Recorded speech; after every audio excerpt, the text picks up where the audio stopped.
surga. Kemudian candi-candi di Dieng ini sebenarnya baru ditemukan di tahun 1814 oleh arkeolog Belanda Dr. Theodor van Erp dan H.C. Cornelius. Pada waktu ditemukan seluruh candi ini masih tergenang air, Pak. Baru pada tahun 1856 dikeringkan oleh Dr. van Kinsbergen dengan ditemukannya sistem irigasi buatan orang Hindu di sebelah barat yang selama berabad-abad tersumbat dan dinamakan Gangsiran Aswatama. Berdasarkan penelitian sebagian ahli, konon candi di Dieng merupakan salah satu candi yang paling tua di Jawa Tengah yang dibangun oleh dinasti Sanjaya yang beragama Hindu. Hin itu artinya no atau tidak, du itu artinya violence atau kekerasan. Jadi Hindu itu artinya no violence doctrine yang pernah dilaksanakan dengan baik oleh Mahatma Gandhi. Kata candi berasal dari Candika Gerha. Candika itu nama lain dari istri Siwa, Gerha itu artinya rumah. Jadi candi ini dibangun salah satu fungsi utamanya untuk menyembah Sang Hyang Pencipta, yaitu Sang Hyang Widiwasa. Pada prinsipnya candi dibagi tiga, bawah, tengah, atas. Bawahnya disebut Burloka, dunia bawah, tempat manusia seperti sekarang kita ini hidup. Bagian badan candi dinamakan Burloka, artinya dunia tengah, tempat manusia yang telah disucikan. Dan bagian atas candi itulah yang disebut Swarloka, artinya dunianya para dewa.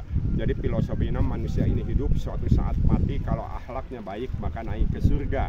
Tetapi saking cintanya orang Hindu kepada anak cucunya sampai akhir zaman nanti, tanpa membedakan siapapun mereka, maka di tiap pintu masuk candi dan di tiap relungnya selalu diingatkan oleh hiasan kepala raksasa yang menakutkan yang disebut Kala. Kala dalam agama Hindu adalah nama lain dari Siwa sebagai dewa penghablur kalau di Bali, atau dewa perusak. Tetapi dari setiap bahasa yang ada di dunia, arti dari Kala adalah waktu. Jadi segala sesuatu di dunia ini termasuk harta, tahta, dan jabatan yang manusia miliki akan rusak. Salah satu faktor adalah waktu, jikalau manusia itu sendiri salah menggunakan waktunya. Lost time can be won again. Waktu terluang tak akan terulang. The best time will never comes twice. Waktu yang paling baik itu tidak akan pernah datang dua kali. Bahkan orang Inggris lebih radikal lagi mengatakan time is money. Waktu adalah uang. Tapi saya harus berkata kepada Bapak, if you had a lot of money more than enough, ya kalau Bapak sudah mempunyai uang lebih dari cukup, harus diingat, jangan sampai ada wanita idaman lain di samping istri. Betul nggak, Pak? Kemudian pada waktu dahulu, kalau orang Hindu, bahkan sampai sekarang ketika masuk ke candi mengucapkan kata suci Aum, A-U-M, A Agni artinya api, dalam hal ini panas, U udaka air, dan M maruta artinya oksigen. Tiga makhluk hidup diciptakan dan nanti akan kembali ke situ juga. Kemudian Bapak, Pak, Ibu, candi-candi di Dieng ini didedikasikan untuk Dewa Siwa sebagai dewa yang paling tinggi kedudukannya di dalam agama Hindu kala itu. Ternyata sampai sekarang pun Siwa di Bali dan di India sangat banyak namanya, yaitu Mahakala, Mahadewa, Mahaguru, Iswara, Harihara, Ardanari, Lokapala, Nataraja, Nandiswara, dan Parwata. Tetapi di Bali dan di India yang paling terkenal sampai sekarang adalah Mahaguru. Maha artinya agung, guru artinya pengajar. Siwa guru bagi dunia dengan ajarannya yang sangat terkenal di Bali dan di India, yaitu Dasa Sila. Dasa artinya 10, sila artinya aturan.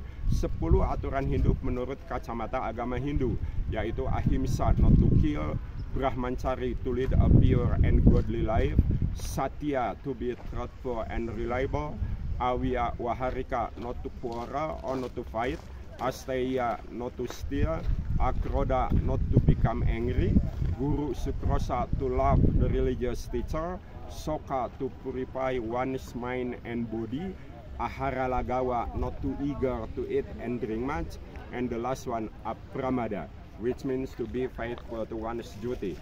This code governing ethical and social behavior is upheld and interpreted by the priest. Dan satu-satunya candi di Dieng, Bapak, yang mempunyai relung candi yang bersatu dengan Jaladwara adalah hanya Candi Arjuna. Pada waktu dahulu, Jaladwara ini connected atau tersambung ke patung Lingga dan Yoni atau patung Siwa. Ketika patung itu dicuci oleh kaum Brahmana, maka blessing waternya keluar lewat ini, Pak.